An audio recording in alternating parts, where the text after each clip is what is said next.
Boa noite a você que me ouve e que vai me ouvir, né? Na verdade, vai me ouvir. Nós vamos falar hoje sobre uma serva de Deus maravilhosa. Nós vamos aprender mais uma vez como Deus escreve as histórias mais maravilhosas pela vida desses bem-aventurados. Nós iremos aprender sobre Chiara Corbella Petrillo.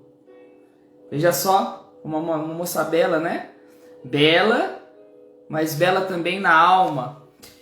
Chiara Corbella Petrillo. Hoje, segundo dia em busca do amado, nós iremos aprender sobre, mais uma vez, um coração que ama nosso Senhor Jesus Cristo.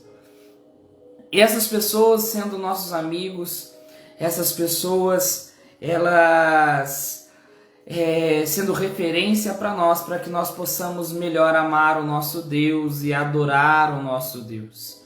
Queremos então, na noite de hoje, falar de Chiara. Para quem não sabe, o nome da minha filha se chama Chiara justamente devido a esta serva de Deus que nós iremos falar hoje.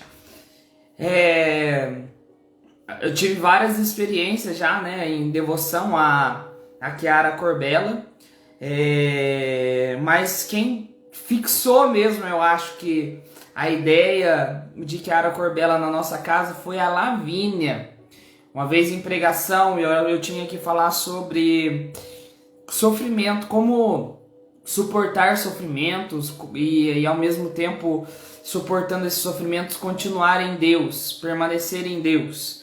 E então foi que a Lavínia estava lá, estava eu e a Lavínia nessa missão aí, e a Lavínia escutou a história e ficou apaixonada pela vida de Santa Giana, né? Santa Giana, olha, confundindo as santas, de Chiara Corbella. Ela ficou apaixonada, ela contou para todo mundo depois em casa, para a avó, para a mãe, sobre a história de Chiara. E que maravilha, que maravilhas. Nós iremos aprender olha, eu li esse livro, Nascemos e Jamais Morreremos, a história de Chiara Corbella Petrillo, escrito pelos seus amigos que estiveram com eles, Simone e Cristina, né? São italianos, amigos de Chiara, amigos do esposo de Chiara, e ali eles puderam experimentar muita coisa junto com os dois. E foi ao experimentar isso daí com eles que eles foram escolhidos para escrever esse livro. E que livro belo, gente, eu não tenho como expressar aquilo que eu senti ao ouvir, ao ler a história de Chiara Corbella Petrillo. Já conhecia de ouvir falar, mas marquei bastante coisa nele quando eu li. Ela realmente falou com a minha história. No momento da minha vida difícil, eu estava ouvindo essa moça aí que entregou a sua vida. A sua vida por amor. Estou enviando aqui também para as pessoas aqui a live de agora, com o celular aqui, para que eles possam acompanhar a história de Chiara Corbella. Muito bem, agora vamos nos concentrar aqui na história de Chiara Corbella. Antes disso, nós queremos orar. Não fazemos nada sem orar antes, na verdade?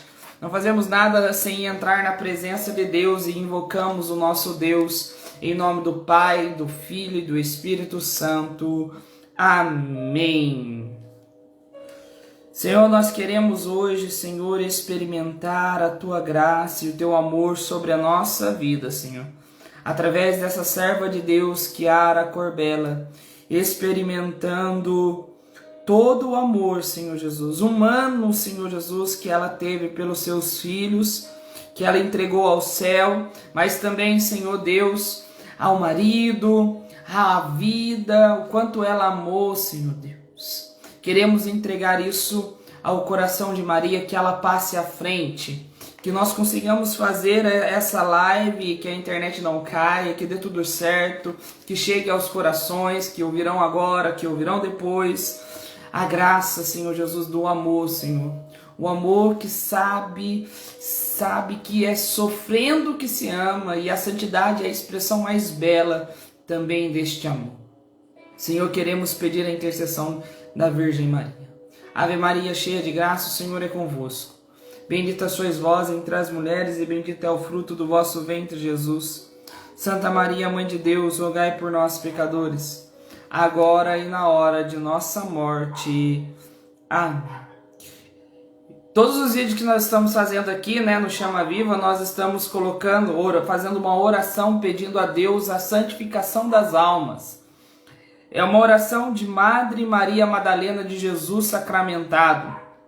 Uma oração muito bela que eu quero fazer antes de nós começarmos a história de Chiara, que é longa e nós não queremos demorar a ouvi-la. Ó Deus, que pelo infinito amor que tem por vossas criaturas e pelo desejo de uni-las a vós, fonte de toda santidade e perfeição, nos mandaste pela boca de vosso Filho Redentor, Jesus Cristo, sermos santos e perfeitos como vós o sois. Em nome deste mesmo Filho vosso, por vossos trabalho, vida, paixão e morte, o estado de vítima permanente no Santíssimo Sacramento do altar, e o amor da mais santa das criaturas, Maria Santíssima Mãe e Senhora nossa. Iluminai com vossa sabedoria luz a todos nós, para que conheçamos que todos nós podamos nos fazer santos, qualquer que seja o nosso estado e condição. Acendei em nossos corações um vivo e sincero desejo de vos santificar, de nos santificar, persuadindo de que, sendo da sua vontade, é fácil nos fazer santos, se de verdade nós queremos. Inclinai, Senhor, a nossa alma a considerar a sua beleza e grandezas, mas, sobretudo, a sua bondade e misericórdia. Vosso amor particular por cada alma, seguros de que, com essas considerações, não podemos deixar de vos amar. No amor está a santidade, e nela o cumprimento da vossa santíssima vontade. Que cada vez que repetimos no Pai Nosso as palavras, seja feita a vossa vontade, tenhamos a intenção de conseguir, através dessa oração, que multiplique pelo místico jardim de vossa igreja as almas que verdadeiramente vos ama. Amém. Que Deus faça padres santos, que Deus possa fazer freiras santos, irmãs santos, casados santos, coroinhas santos, me fazer santo, te fazer santo, através desta oração. Muito bem, tudo isso nós colocamos no coração de Jesus e nós queremos então partilhar a história de Chiara Corbella Petrillo. Vamos lá, vamos experimentar a vida dessa moça maravilhosa. Chiara Corbella Petrillo, ela nasce em Roma em 9 de janeiro de 1994. Ela vai falecer em 13 de junho de 2012. Ela foi uma leiga, mãe de família italiana, proclamada serva de Deus pela Igreja Católica em 2018, agora próximo de nós, né? A sua história tem uma combinação com a história de Santa Gianna Beretta, que é um dos vídeos também que nós vamos falar sobre Santa Gianna, né? Que entrega sua vida em amor ao seu filho, né? Quando ela foi acometida de um câncer, né? Ali no seu útero, onde ela então prorrogou fazer aí as suas a quimioterapia, a radioterapia, para poder que o filho dela nascesse, que a filha dela nascesse, na verdade. Também com o nome de Gianna, o nome da filha dela que nasce, a sua caçula, que está viva, é uma grande pregadora da Igreja Católica também, lá em Roma, e maravilhosa santa. Então, ela é comparada com Santa Gianna Beretta Mora. Vamos lá. Quando o marido de Chiara Corbella é o Enrico, ele é ainda vivo, né? ele está lá ajudando também no processo da beatificação dela, né? Ela está no processo de beatificação.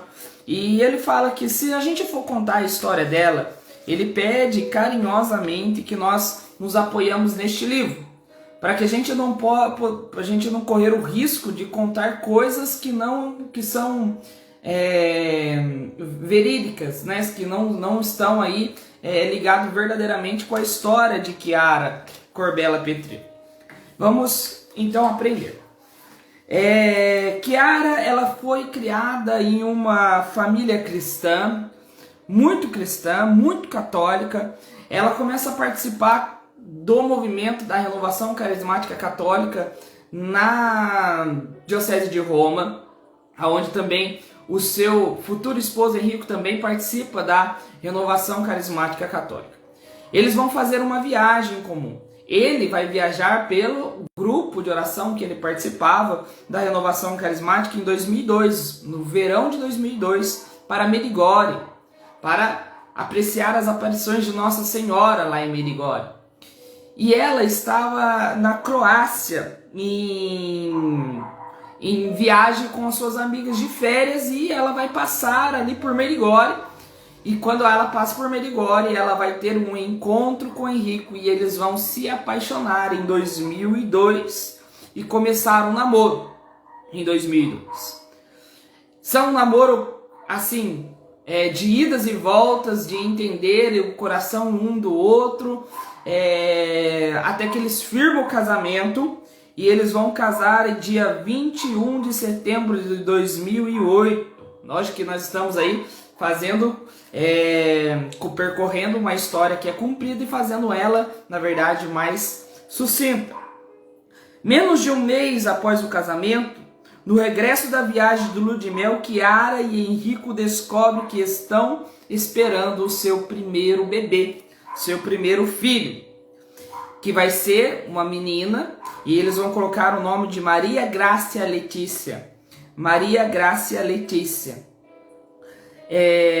Maria por conta do nome de Maria, graça, porque a gente vai ver que essa criança foi uma graça na vida deles, e Letícia, que é a alegria, né? A alegria em latim, e então ela era uma graça, uma alegria, e continha o nome de Maria. O livro vai dizer assim, né? A sua amiga Cristina vai dizer assim: ela esperava um bebê, mas estava séria, pensativa. Perguntamos se era pela gravidez inesperada, que talvez a levasse a aumentar depressa. Ou seja, eles estavam brincando entre amigos: você vai ficar muito grande, gorda, né? Depressa, de uma só vez. Mas ela disse que, com o passar do tempo, sentia-se estranha. É como se este filho não fosse meu, como se não fosse para mim.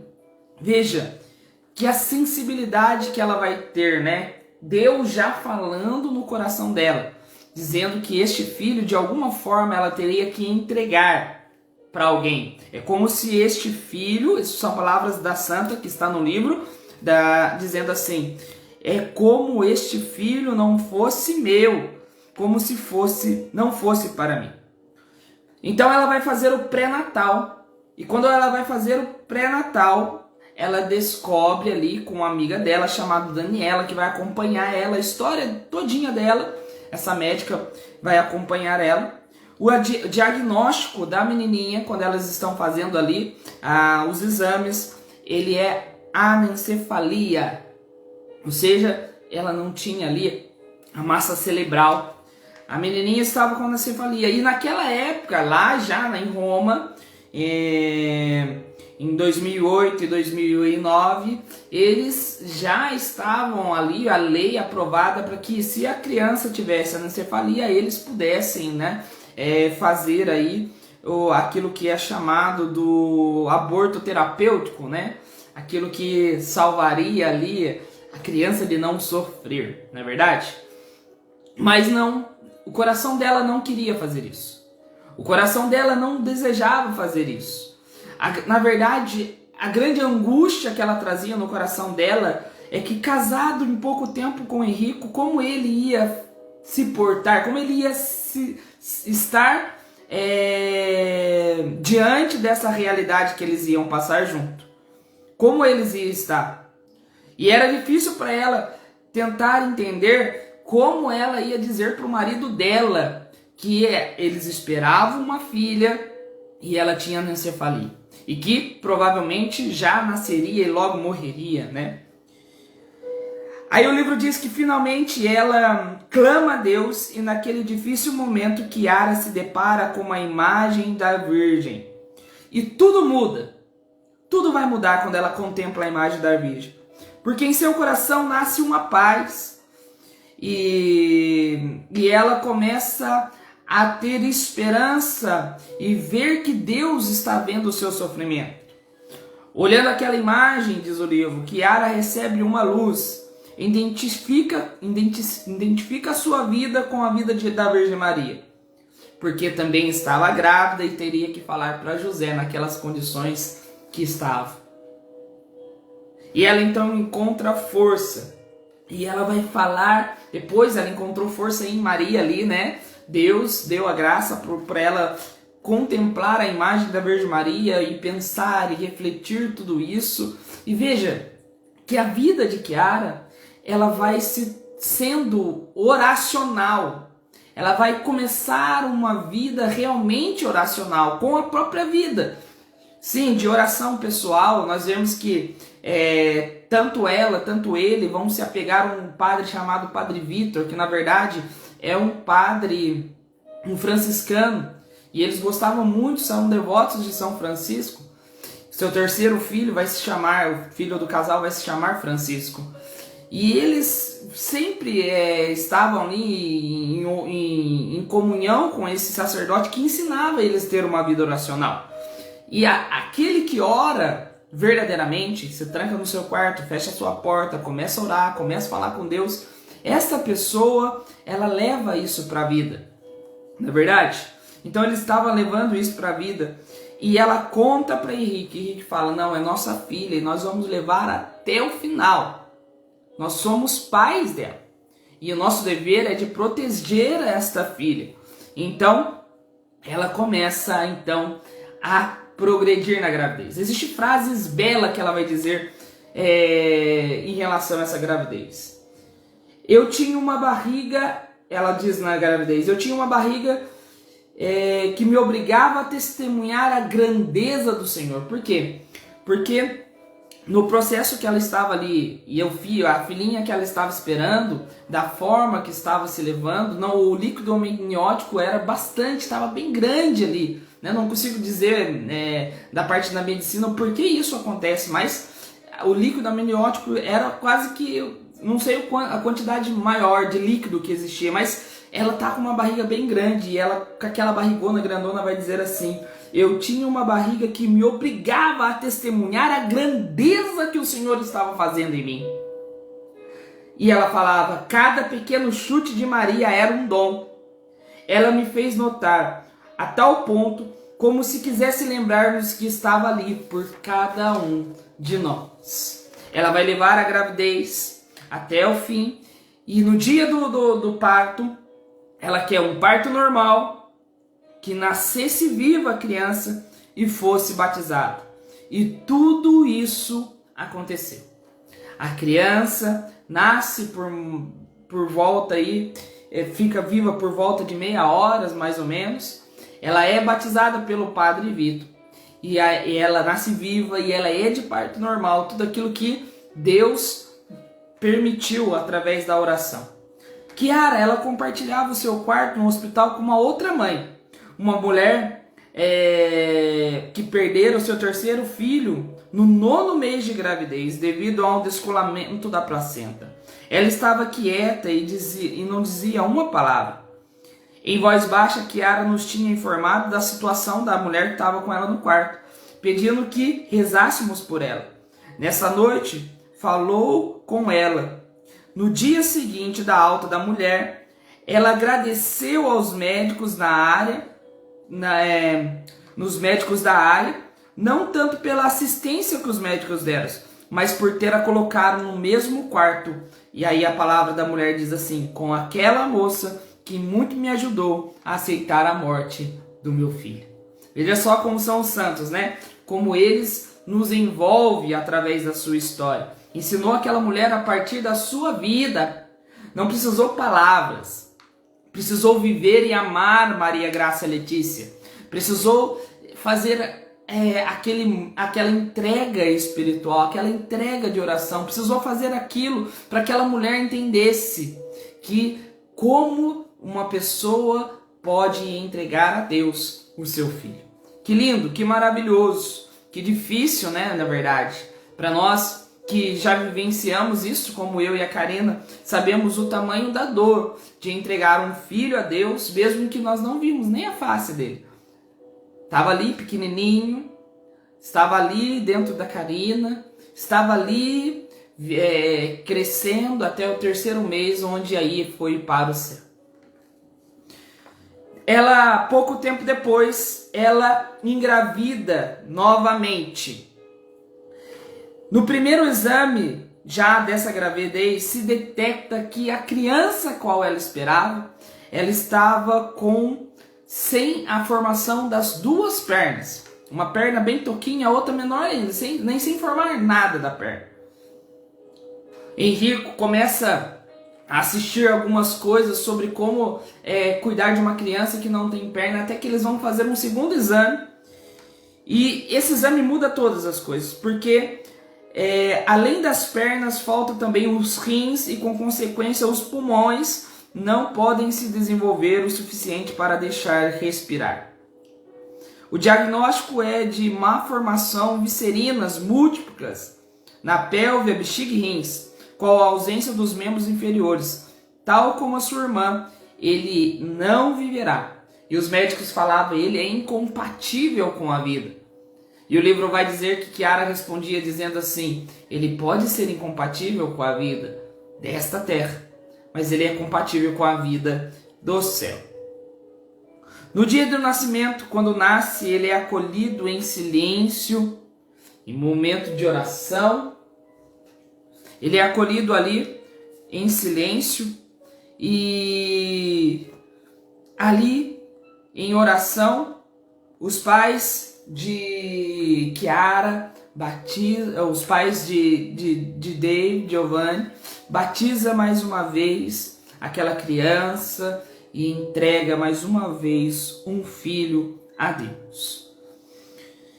E é bonito nós ouvirmos aquilo que a Chiara mesmo fala sobre o menino. Na página 85, nós vamos beber daquilo que é a palavra mesmo dela. No dia do velório, bastante pessoas no dia do funeral, e ela dizia para a amiga dela, dizendo para a Cristina assim, eu estou muito feliz de poder ter entregado mais um filho a Deus, mais feliz que o dia do meu casamento. E ela, no dia 12 de março de 2010, ela escreve: quem é David? Ou quem é Davi? Um pequeno que recebeu como dom de Deus uma tarefa tão importante, a de abater os grandes Golias que estão dentro de nós. Abater o nosso poder paterno de decidir sobre ele e no lugar dele. E nos mostrou que ele crescia e era assim porque Deus precisava dele assim. Ele abateu no nosso direito de desejar um filho que fosse para nós, porque ele era somente para Deus. Abateu o desejo de quem pretendia que ele fosse o filho da consolação, aquele que teria feito esquecer a dor de Maria Graça Letícia.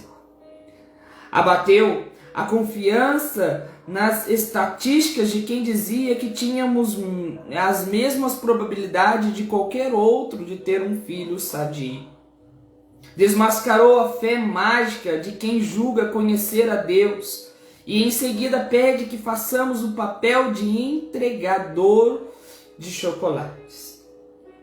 Demonstrou que Deus faz milagres, mas não com as nossas lógicas limitadas, porque Deus é algo acima de nossos desejos. Ele lançou por terra a ideia daqueles que não buscam em Deus a salvação da alma, mas somente do corpo, de todos aqueles que pedem a Deus uma vida feliz e simples, que não se assemelha de fato com o caminho da cruz que Jesus nos deixou. Tão pequeno, Davi arremessou-se com força contra nossos ídolos e gritou forte na cara de quem não queria ver. Obrigou-nos a correr para o abrigo para não terem de reconhecer que estavam derrotados. Ao contrário, eu agradeço a Deus por ter sido derrotada pelo pequeno Davi. Graças a Deus, porque o Golias que havia dentro de mim agora está finalmente morto. Graças a Davi. Ninguém conseguiu convencer-me de que estava ocorrendo era uma desgraça. Devido ao fato de que tínhamos nos afastado de Deus, ainda que inconscientemente. Agradeço a Deus porque o meu Golias finalmente está morto e os meus olhos estão livres para olhar mais além e a seguir a Deus sem ter medo de ser aquela que sou. Maravilhoso, irmão, maravilhoso. Os santos são lindos, os santos são belos, os santos são a coisa mais linda da igreja, a pérola mais preciosa. Os santos são tremendo. Que lindas palavras de uma mãe que entrega o seu filho. Que linda palavra, que lindo, que maravilhoso. São palavras, irmãos, não de poetas que imaginem um sentimento, mas palavras de pessoas que experimentam o sofrimento e entendem no sofrimento o amor a Deus, o amor, a entrega. É um apaixonar-se, um aproximar-se de Deus. Que maravilhoso. Então vamos para o quarto capítulo. O quarto capítulo vai falar do seu terceiro filho. Primeiro, Maria Graça Letícia. Segundo, Davi Giovanni, né? Ou David Giovanni.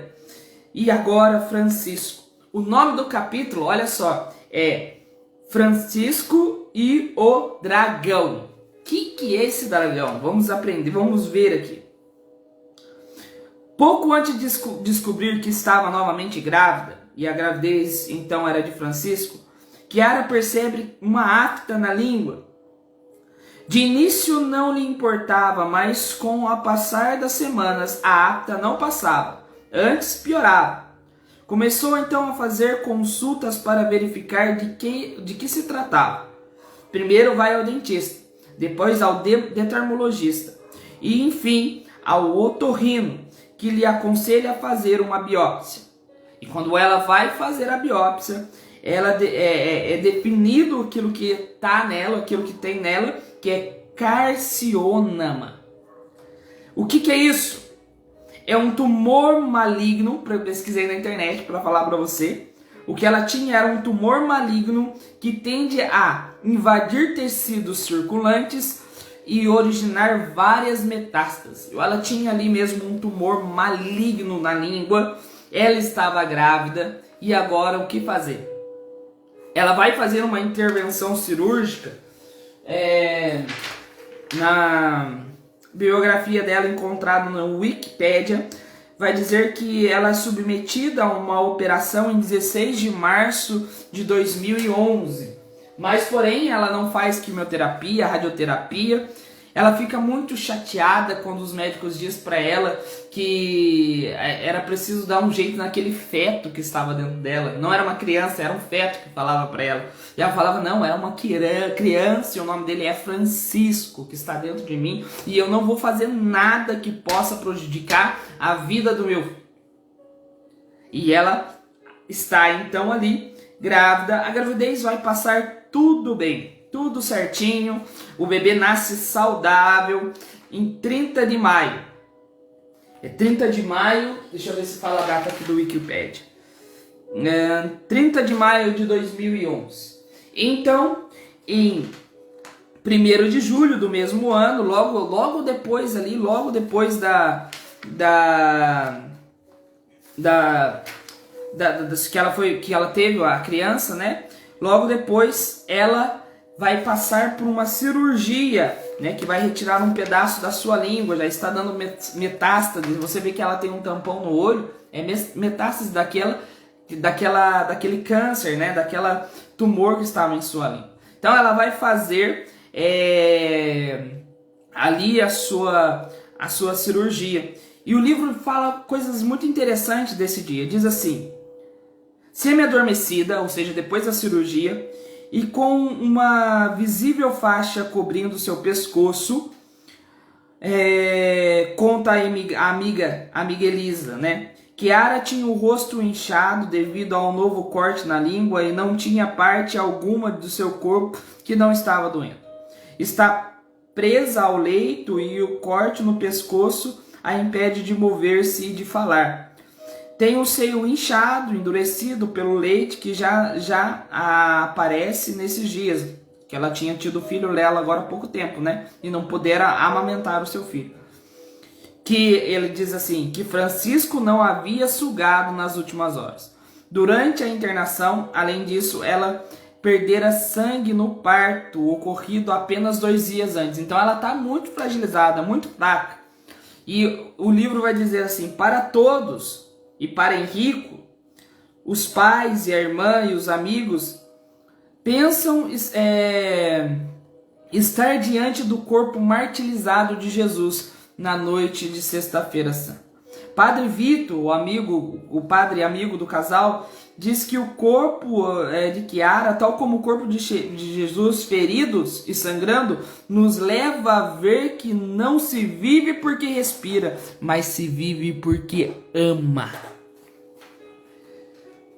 São lindos, a vida dos santos são lindos demais.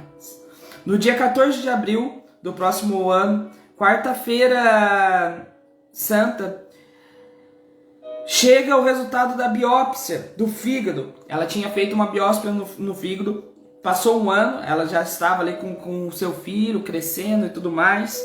Ela vai fazer uma outra biópsia, é o último exame, o que dá a sentença definitiva. Olha só que interessante, no quarto da Chiara, junto de Henrico, também estava uma amiga chamada Verônica. E eles estavam então para receber aí os resultados, né, daquilo que ela tinha, dos exames que ela tinha feito. Ao vê-la, Chiara sorri e lhe diz: finalmente chegou, Verônica. Você trouxe as toalhas? Como a Verônica, né? Que é a Verônica que enxuga os rostos de Cristo ensanguentado. Verônica sabe que se encontra ali em um momento delicado, mas não imagina o quanto também ela, como a Verônica do Evangelho, que enxuga o rosto de Jesus durante a subida do Calvário, depois desse dia, levará sempre em seu coração o ícone do amor. O médico que vai levar o resultado toma Henrique, então, à parte e diz assim: olha, Chiara, ela é uma paciente terminal. Ela está já quase falecendo. E muitas coisas, irmãos, vai acontecer enquanto ela está ali já entregando a sua vida. Ela vai se conformando a Jesus Cristo. O livro vai dizer tudo isso. É grande a história dela. O livro vai falar que ela vai se conformando com Jesus, e ela decide fazer uma viagem para Medjugorje. Ela manda um e-mail para os seus amigos. No dia eles lotam um avião e ainda sobra gente que queria ir com ela para Medjugorje. Quando eles chegam em Medjugorje, ela vai dizer assim, quando ela entrega no dia 18 de abril, descobre-se por que Chiara tinha insistido tanto em nos levar a Medjugorje.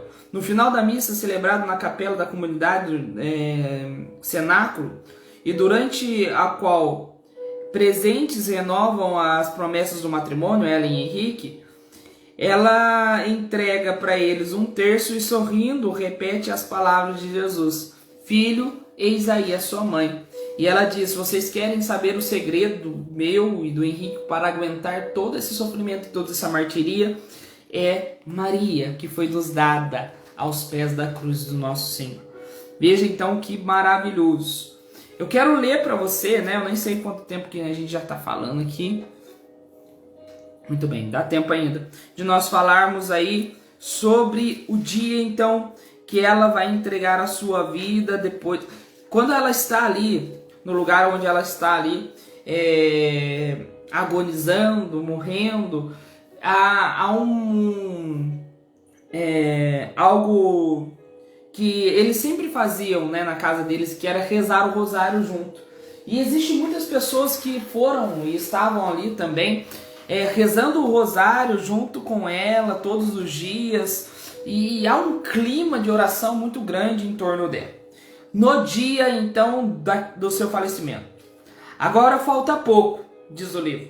Pela manhã, Chiara recebe o oxigênio pelo aparelho. Nesses instantes, enquanto ela está na cadeira de roda e apaixonada fita Jesus presente no sacrário, Henrico encontra coragem para lhe fazer uma pergunta que traz em seu íntimo há algum tempo. Pensa na frase de Jesus que diz, e é o tema de hoje, né? O meu jugo é suave e o meu peso é leve. Chiara, perguntou-lhe, mas é realmente suave este jugo, esta cruz, como diz Jesus? E Chiara, sorrindo, com um fio de voz, desvia o seu olhar do sacrário para o marido e responde, sim, Henrico, é muito suave. Realmente Jesus não nos enganou. O caminho é exatamente esse. Henrico envia mensagem aos amigos e diz, as lâmpadas estão acesas. Esperamos pelo esposo.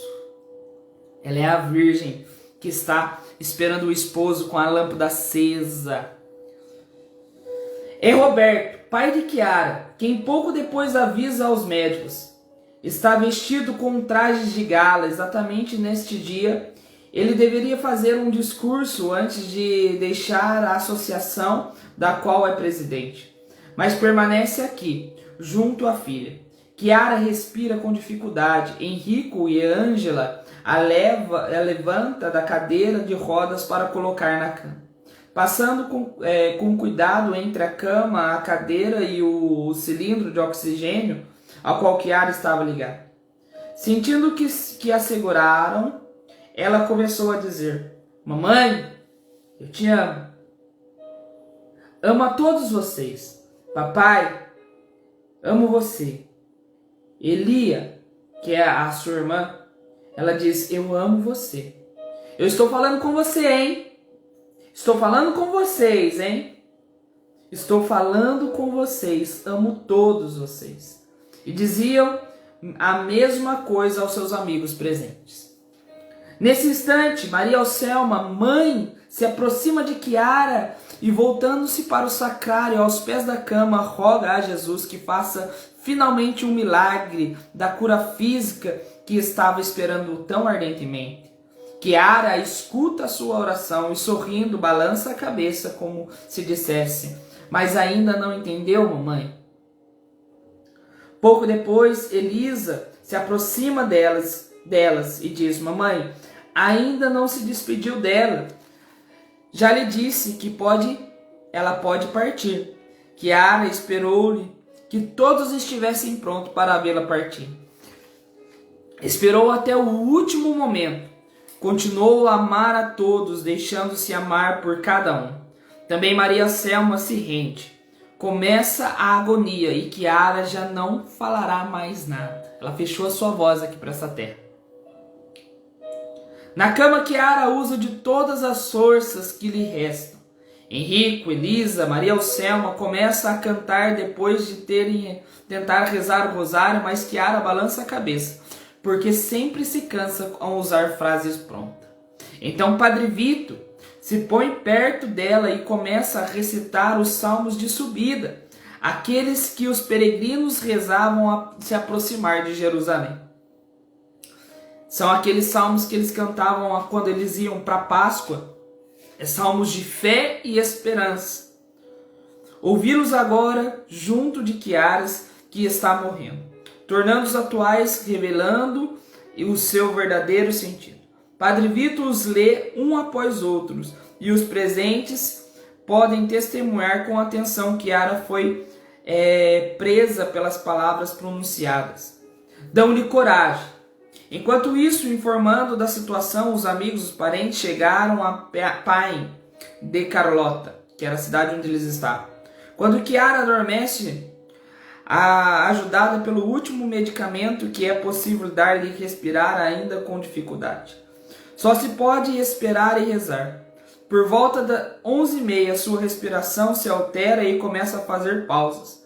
Henrico está próximo dela, segura sua mão nesses últimos minutos, acompanhando-o até o fim, e sussurra para ela: em paz eu me deito e logo me adormeço. Só tu, Senhor, me faz repousar em segurança.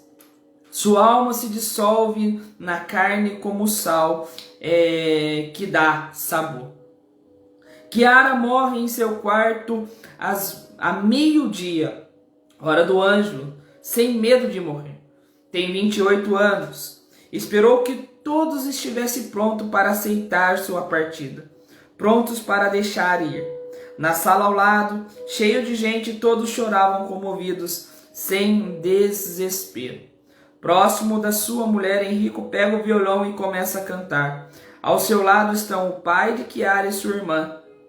Chiara é vestida com um vestido de noivo. Seu corpo martirizado é luminoso. Em seu semblante aparece um sorriso. Eu quis ler exatamente como foi narrado pelos seus amigos, aquilo que foi a entrega de Chiara, a entrada dela no paraíso. Meu irmão, minha irmã, que lindo testemunho de fé dessa serva de Deus.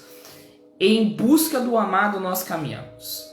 Ontem nós falávamos de Santa Maria Madalena, aquela que estava com o coração apaixonado por Jesus, que ninguém pôde consolar, os anjos não pôde consolar, ninguém pôde consolar aquela mulher que queria o seu amado. E hoje nós ouvimos a história de Chiara Corbella. Que maravilha, serva de Deus, entrega o primeiro filho por amor a Deus. Ela entrega o segundo filho por amor a Deus. Quando está grávida do terceiro filho, vem o câncer, o grande dragão. E ela vai se configurando a Jesus Cristo, se configurando a Jesus Cristo. As pessoas diziam isso.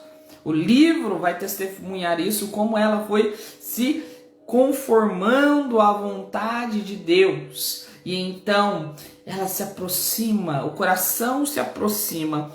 Nós olhamos para o coração de Jesus e vemos que no coração de Jesus está ali uma cruz em cima dele.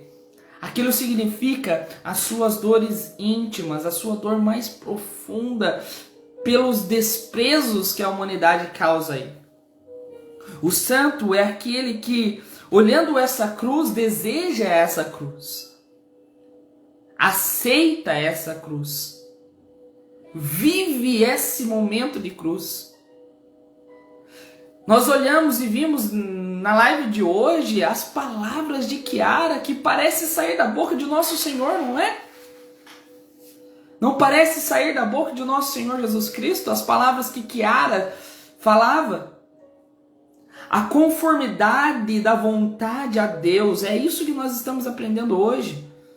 A conformidade, uma palavra que eu tomei para mim, que Padre Vitor falava para ela, era assim: Deus, ele diz em Apocalipse, Jesus, ele tem a chave de Davi, aquilo que ele abre, ninguém pode fechar, e aquilo que ele fecha, ninguém pode abrir. Deus permitiu na vida dela a anencefalia da primeira filha, má formação no segundo filho, na terceira gravidez ela estava com câncer. Como entender isso? As permissões, porque, irmãos, se acontece, se está ocorrendo algo, se está trazendo sofrimento, alguma coisa, é porque Deus permitiu. E de alguma forma Deus quis isso. Há uma pedagogia na dor, há uma pedagogia no sofrimento, na permissão divina para nos ensinar algo, para nos mostrar algo. Veja, quando a gente lê o livro, ela fala assim que tinha medo do vômito, das dores e do purgatório. Ela queria ir direto para o céu. Ela não queria passar pelo purgatório. Ela não queria... E Deus, sabe, aceitando isso, faz com que ela vai se purificando até ter um caminho direto para o céu. Que maravilhoso, que linda história, gente. Para nós aqui de casa, Kiara já é decretada santa. Quem é nós, né? Estamos esperando o Papa Francisco fazer isso. Mas, modelo de amor e conformidade de Deus. Uma palavra que a gente tem meditado tanto aqui, eu e a Karina, e a gente já chorou tanto sobre isso, já conversamos tanto sobre isso, é da conformidade à vontade divina. O como, quando a vontade de Deus, ela vem sobre nós, é impossível nós retermos essa vontade. É impossível. É impossível a gente reter a vontade de Deus. Impossível.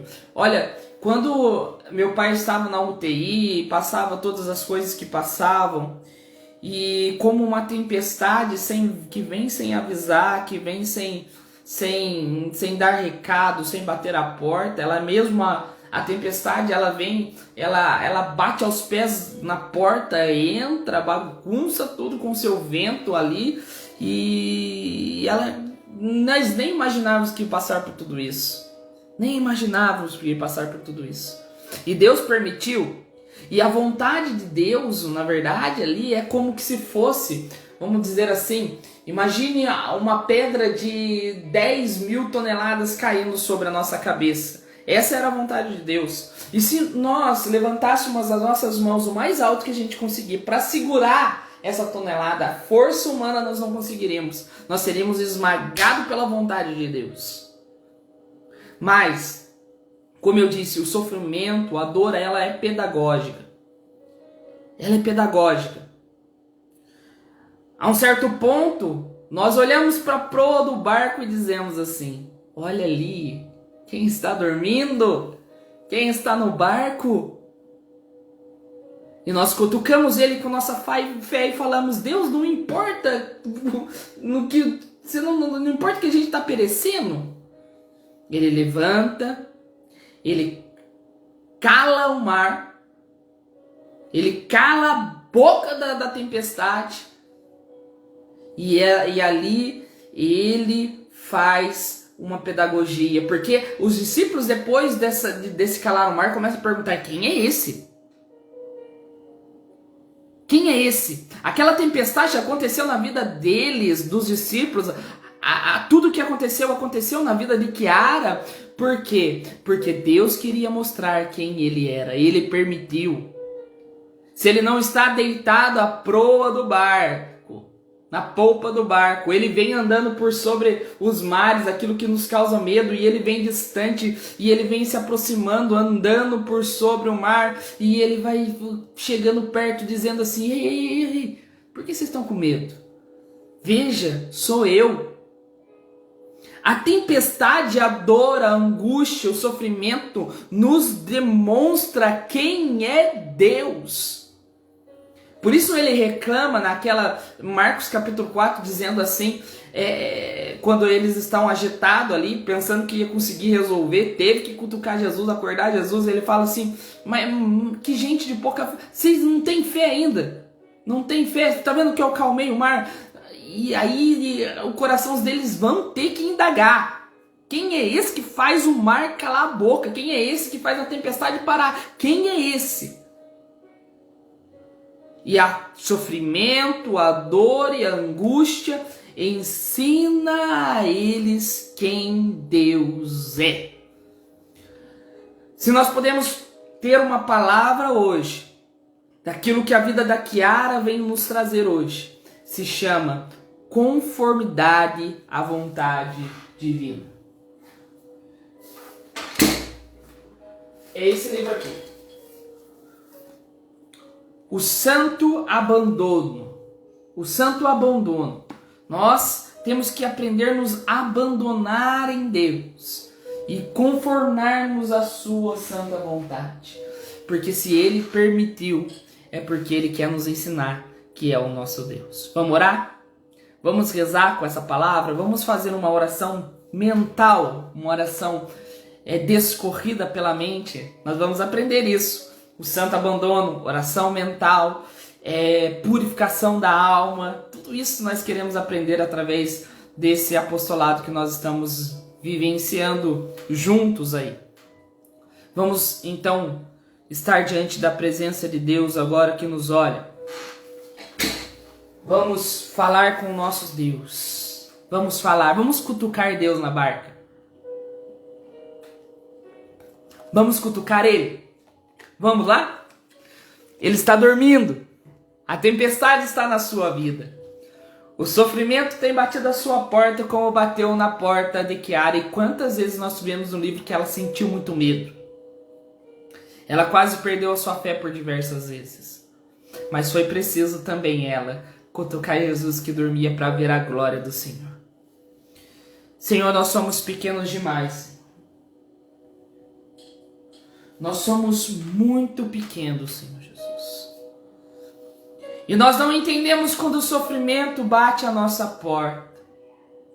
Nós não entendemos, Deus, o por que muitas coisas acontecem na história da nossa vida, e uma serva de Deus vem nos ensinar hoje, Deus. O Senhor nos deu Chiara Corbella como serva da Igreja Católica, como intercessora para nós, como modelo de conformidade à tua vontade, conformidade ao seu sofrimento, para que nós possamos aprender, Deus, do teu coração, o que o Senhor pode realizar em nossas vidas, em nossa história. Senhor, nos ajude a aprender no dia de hoje, na noite de hoje, neste momento que eu estou agora, Senhor Jesus, a orar, a entender, Senhor Deus, o como a tua vontade está acima da minha, e como ela é mais forte do que a minha, e como a sua vontade santifica, transforma e muda os nossos corações. Deus, se por vezes, Senhor, a dor chegou em meu coração e eu não entendi esta dor, eu não entendi esse sofrimento, e o Senhor queria manifestar a sua glória, Senhor, hoje, pela história pela história da serva de Deus, Chiara Corbella. Insere em nossas almas, insere em nossos corações a conformidade à sua santa vontade, mesmo que seja na dor. Às vezes, Senhor, nós pensamos que a tempestade acalmada seria o cessar da dor que nós trazemos, o cessar do sofrimento que nós trazemos, a cura da doença, o consolar da morte de alguém que se foi. Senhor, nós achamos que a tempestade vai ser muitas vezes acalmada, mas na verdade o que está agitado é o meu coração, Senhor. Na verdade, o que está agitado é o meu coração, Senhor. Como foi importante para Chiara Corbella saber acalmar, apaziguar o seu coração em meio a tanta dor, em meio a tanto sofrimento. Nós achamos que o acalmar da tempestade da nossa vida será quando nós encontraremos um emprego e nós estamos endividados. E o grande milagre que Deus quer fazer é acalmar o nosso coração. Senhor, é como aquela carta que Chiara escreve, que nós lemos nas lives de hoje. Nós precisamos vencer os nossos Golias. E ali aquele filho com uma formação, chamado Davi, teve que vencer os Golias que agitavam o coração de Chiara. Permite-nos, Deus, na noite de hoje, Senhor, vencer os nossos Golias que estão nos amedrontando. Esses Golias que estão nos deixando temorosos, Deus. Nos ajude, Senhor Deus, a entender com amor, como a conformidade à tua vontade é tudo que temos. Nós pedimos isso pela intercessão da Virgem Maria, pela intercessão da serva de Deus, Chiara Corbella Petrillo. E nós colocamos tudo isso no coração do seu amado e diviníssimo Filho, pedindo que Ele nos proteja de todo o mal que queira roubar esta graça e os méritos conquistados por ouvir a história de Chiara Corbella Petrillo, que nos ensina a amar pelo sofrimento. Obrigado, Deus. Santificado seja o teu nome, que nossa vida seja pro louvor da tua glória e o nosso coração não esteja mais longe, mais perto, incendiado em uma chama viva de amor. Amém. Amém, meu irmão. Obrigado por ter me ouvido nesse segundo dia. Sei que não é fácil, né? A minha voz não ajuda, o meu intelecto não é tão superior assim, mas há um amor dentro do meu coração que me impulsiona a falar da vida dos santos. Amanhã nós não vamos falar, porque tenho uma missão, irei pregar num grupo de oração amanhã, falando sobre as tempestades acalmadas. E então, na quinta-feira nós vamos falar sobre a Beata Helena Guerra. Nós estamos fazendo os estudos, amanhã tem um estudo, mais um dom do Espírito Santo. Nós vamos postar na parte da manhã mais um dom do Espírito Santo, pedindo essa santificação de nossas almas. E na sexta-feira, com meu amigo Mateus, o namorado da Andresa, nós vamos falar sobre São Francisco de Assis, o Pai Seráfico, é o tema, né? O tema de quinta-feira é retornemos ao Espírito Santo para que o Espírito Santo retorne a nós, contando a história, então, da grande Beata Helena Guerra. Sexta-feira nós falaremos, então, sobre São Francisco, e existe mais santos que nós iremos falar, Santa Teresinha, Santa Zélia Martã. Nós iremos falar de muitos santos importantes para a Igreja de Nosso Senhor e para nós como modelos de santidade. Queremos então pedir a graça e a presença de Deus, invocando mais uma vez a Santíssima Trindade ao nos despedir. Irmão, Deus abençoe. Se foi importante para você que ouviu, sabe, compartilhe essa graça com mais pessoas, não para que nós alcancemos muitas pessoas, que sejam poucos, mas que sejam poucos transformados. É isso que eu quero para a Igreja do Nosso Senhor com esse apostolado. Que não sejam muitos, mas que sejam poucos, mas poucos que amam nosso Senhor Jesus Cristo, como os santos amaram, lutando contra o pecado e entregando a sua vida em santidade a Deus. Que sejamos poucos, mas que sejamos aqueles que amamos o Senhor. Deus nos abençoe, irmão, ricamente e em uma chama viva de amor. Em nome do Pai, do Filho e do Espírito Santo. Amém.